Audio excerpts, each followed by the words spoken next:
Society, we all live in it. We all experience it on a day-to-day basis. It is the foundation of all of our lives, right? None of us are living in the woods by ourselves. We're not away from civilization. And ultimately, it's a pretty extraordinary thing how, if the history is correct, even though, of course, much of history is definitely skewed and biased, if we came from cavemen or whatever and weren't conscious beings and then we became this conscious, to be able for us as humans to build the room that I'm in now, build all the buildings we have, figure out electricity, figure out everything and build everything and all the systems we have, it is pretty extraordinary. But everything comes at a cost, right? For our increased consciousness with that leads to a lot more problems, and problems that we ultimately create for ourselves. Because, if we were still cavemen or whatever, and we were just hunting and coming back, reproducing, and just doing that over and over again, it's like that's our purpose, right? And, to reproduce and to survive is still our purpose. But in that time, things were a lot easier, in the sense of you not being conscious enough to really sit down with yourself and be like, shit, man, what does life really mean? Why are any of us here? And think about all those philosophical questions, and then sit in your mind and suffer from that and torture yourself about it. You weren't doing that. You were going out, you were hunting, you were mating, you were doing your thing. You were doing what you had to do, and you didn't think much about it. So we think, right? And so upon building everything we built and all the systems we have, it's brought a lot of good, and it's also brought a lot of more issues, because we're all more conscious about the world and why everything exists and how everything exists. And, just being a human being, or any being, I think, for the most part, we all crave like human connection and to be loved.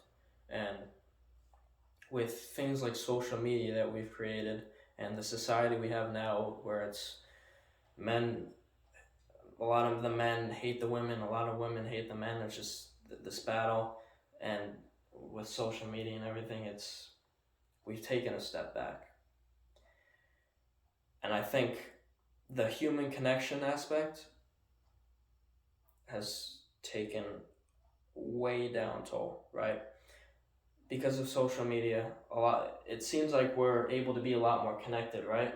But the amount of people with anxiety, being lonely, not having a sexual partner, all this stuff is so much more potent than ever. I don't remember exactly what I think it's as of right now, but it's probably more now, because the studies were done a little bit while ago. But for men, for example, 1 in 3 men have not, over the age of, or maybe between the age of 18 to 24 or 18 to 28, have not had sex within the last year. And with, the sexual revolution that's happened and everything over the last few decades and stuff, it's not normal, right? There's more men lonely than ever. Women are ultimately lonely too, because we have most of the men going for the girls that they think are like really pretty and 10 out of 10, blah blah blah. And then you have all the girls, ultimately the men are getting what they can get, right? And then most of the girls are going for the guys who seem like they're the most high value, the most top tier, whatever, right? So I think it's something like 80% of men are virtually invisible to most women. Like, most women are looking at the guy who's the most attractive, is making at least the amount of money as them, or a little bit more, or a lot more, and a bunch of different status stuff and blah blah blah, etc., right? So they've done like a lot of research and pulled statistics from apps like Tinder and most of the men, like, if you're not like a 8 out of 10, 10 out of 10, you're not getting swiped, right? The girls on the surface don't want you, right? And so we have this huge thing, ultimately because of social media, I think, and the way our world is, of so many people being lonely and so many people not being able to connect with other people, and that's a human. It's a human thing. Everybody needs that. Everybody needs that. Even though there's a lot of people who are like, I don't need anybody. Blah blah blah. It's not true. It's bullshit. If you're a man and you say, oh, I don't need any girl ever, blah blah blah, I'm just gonna live the rest of my life completely by myself, you're lying. If you're a girl and you go, I don't need no man, blah blah blah, you're lying. Okay? It's just a fundamental thing that men need women and women need men. That's just the way it is. That's in your psychology. It's the way it works. And to deny your psychology and yourself and your biology is pretty preposterous. So we have most of the men not being able to get any girls, and we have most of the girls wanting the top tier guys. But the problem is the top tier guys, who are like, they're the players, right? They're going around getting with all these girls, just living their life on their yacht, whatever. They don't want the majority of girls in the sense of a relationship. Like, if you're a good looking girl, they'll get with you, right? But they don't necessarily want to keep you around. So let's say a good looking girl gets with a guy who's makes a ton of money, great looking, blah blah blah. Now her standards may have been down here with her last boyfriend, but now she got with this guy, so now her standards are up here for every guy. Like, he has to be this height, this, blah blah blah, right? The problem is most guys aren't like that. So she's then there thinking, oh, like, I need a guy like that, I won't accept anything less, but not realizing that guy most likely doesn't want you. And then for another aspect for the guys, it's like, you can't. Now, at my age, money and stuff isn't really that big of a factor. That's more of when you get a little bit older. And of course, not all women really care about money, and not all men care about other stuff. But, if you're a man, you can't sit on your ass, make no money, do nothing with your life, not try to improve yourself at all, and expect to have a girl want you, right? It's just the way it is. If you're quote unquote like a loser or whatever, right? You don't have to stay that way. Like, guys, you don't have to stay that way. There's so much shit that you can do to make yourself look and feel better. Like, you can, looks wise, if your hair is too long and it doesn't look good, get a haircut. You could shave your face if your facial hair doesn't look good. You can change up your style a little bit, invest in like one chain or one watch, right? Start getting in the gym, start running, start meditating. Focus on your mental health, because that's ultimately what is very neglected in society today, for men and women both. But I think, since I'm on the male aspect of it, I think being a man and expressing your emotions and working on your mental health is something that isn't really prioritized. It's becoming a little bit better now, but ultimately it's still a struggle. And when I was in college, I went to actually did this men's therapy group where we had like two counselors and a few guys come together and just ultimately just talk about your problems, or not even problems, just give advice to each other, listen to each other, make each other feel heard. Because the social standard, man, the social norm for a man is, just man up, bro. Your feelings don't matter. You feel that way, it's okay. Do it anyway. Don't deal with it. It's fine. Fuck it, right? But now, you should do it anyway. You should have that discipline. But you need to focus on your mental health too. You have to analyze yourself and realize that there's problems there, and you need to fix them. You can't just throw them to the back, because they're going to stay there, bro. I promise you that. And they're always going to come back up. And we also have this other issue with everyone. And since society is the way it is, we think, what is the purpose to all this? What is the meaning of our lives, right? If you're religious, you can be like, all right, I have God's calling, I have to follow all these things, right? I have to do this, live my life this way. And then we have jobs where it's like, okay, I have to go to school, I have to get this degree, I have to get my doctorate, I go to med school, blah, blah, blah, so I can be a doctor, this and that. And so many of us have no idea what we want to do, right? And also, even if we find a job that we like, is that the end all be all? Is that real? Is that the purpose of our lives? Right? We're always, especially as men, we're always searching for a purpose. What do I want to do with my life? Should I feel lost? Blah blah blah. And it rightfully so, because we're thrown into the world, right? We're raised by our parents and we're thrown into the school system. You learn all this, you learn basic skills, and then you start to learn, and then you just learn bullshit up until middle school, all through high school, and then you're thrown out and saying, okay, go to college or go in the real world.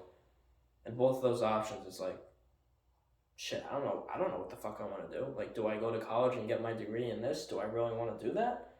Or do I just work some other job that doesn't require a degree? Like, what should I do? It's like you've gone 18, 19 years of your life not having to think about what that's going to be, and you're automatically forced to make these huge decisions, right? And in the way the world works, I think that's pretty fucked up for all of us. And of course, our biological purposes. It's like, as a man, back in the old days, it's like even in like not so long ago, like the gender roles and stuff. But like back when you were cavemen, cavewoman, it's like the men are going out, they're hunting, whatever, they're protecting, they're providing, and then the women are caring for the children, blah blah blah, stuff like that, right? And that's like a biological purpose, right? It's like, all right, but and then since everything's changed now and women don't have to do this certain live a certain way, which is very good, it also now leads the women into the spectrum of men. It's like, what the fuck do I want to do with my life, right?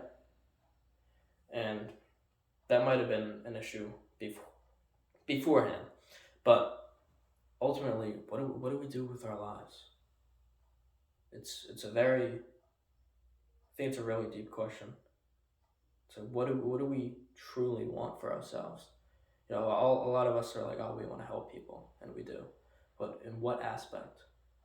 Like, I've thought to myself, like, oh, maybe I should go to school and I should get my degree in this and that, and I should become a therapist, right? And it's like, do I want to go to school for that long so I can be in that position? Why do I need to be certified, like a made up concept that we made to be able to help people and talk about their problems? Like, I think I do a pretty good job at sitting down and listening to someone and giving them advice on things that they can actually take and use to their life, right? But just existing, man. What is my purpose? You can be doing as much shit as you possibly want. I got a friend, Jared. Shout out to Jared. Jared is probably the most productive and disciplined man I know, right? He's my age. Runs all the time, goes to the gym all the time, meditates all the time, does the grounding all the time, gets up at like 4:30 in the morning, is productive all day, every day, right? Always looking for the new way to make money, always looking for the new way to improve himself, right? And he's doing some great stuff, right? But something that really stuck with me that he told me when we did a podcast together, and he was like, I'm doing all this stuff and blah blah blah, but like, I'm just existing out here, man. And when I think about that, it's like, yeah, like I'm just existing out here. Like, what is my true purpose in being here, and what do I ultimately want to do with my life? And maybe each and every one of us, some of you watching, already have what that is, and you like know that's your life's calling. And I think so many people don't even get to that. They just work a job that they don't like, and then they get to the end of their lives, and it's just like, oh, that was it, I guess. And maybe there doesn't have to be an ultimate purpose, or maybe there does, but I also try to think about things. Shout out to my best friend Alex, back home. We always talk about how, like, it's just, what if life is just, the purpose is to just exist and just to be, right? There's no conceptual, I need to do this or I need to accomplish that. What if it's just to live? Just to live, to experience all the good, the bad, the happiness, the sadness, the sorrow, the suffering, the joy, all of it together, and that being the purpose of life. And I think that wouldn't be such a bad purpose overall. And with all these things, you also ask the question, it's like, does anything matter? Does anything matter? I think it depends how you look at it. But ultimately, I think everything does matter because we're all human, and if we don't have some psychological disorder where we don't care about other people at all, it's like we always have a certain purpose, right? We always want to help other people. We always want to care about other people, right? And that's such a beautiful thing that we possess. And ultimately, yeah, the way society is built, it's brought a lot of problems for us, but it's also a beautiful mechanism. And it's the world we're living in now, right? And in our lifetime, nothing dramatic is most likely going to change with that. So we have to live our lives and base our lives around that type of thing, unless you want to just go live out in the woods and live a life like that, and that might not be that bad, honestly. You're never gonna get sick. You'll just be peaceful all the time. But coming from society and then going into the woods and doing something like that would probably be difficult on the mental strain, depending on what type of person you are. But ultimately, think about it's always something to think about. What do you want to do with your life? And maybe ultimately it doesn't always reside in your job. Like, for example, I really want to travel the world and just experience life and the different places that this magnificent planet has to offer. And that might not reside in a job I have, or I could get a job where that would help me travel and stuff like that. But just think about the things that you personally find meaningful and that you're passionate about. Because the last thing you want, that I always say, is you don't want to get to the end of your life and think, damn, I didn't live my life. I didn't do what I truly wanted to do. And I think that is the most important thing that you have to do. Live for yourself, not for everyone else, because nobody else is going to be with you your entire life, no matter what, right? Everything is temporary. People are temporary, right? The only person that's there from when you're born until your death is you. And if you do something or you don't do something, no matter who you want to blame, no matter what you want to blame, it's on you. You're the one who has to deal with that. Nobody else. Enjoy your night.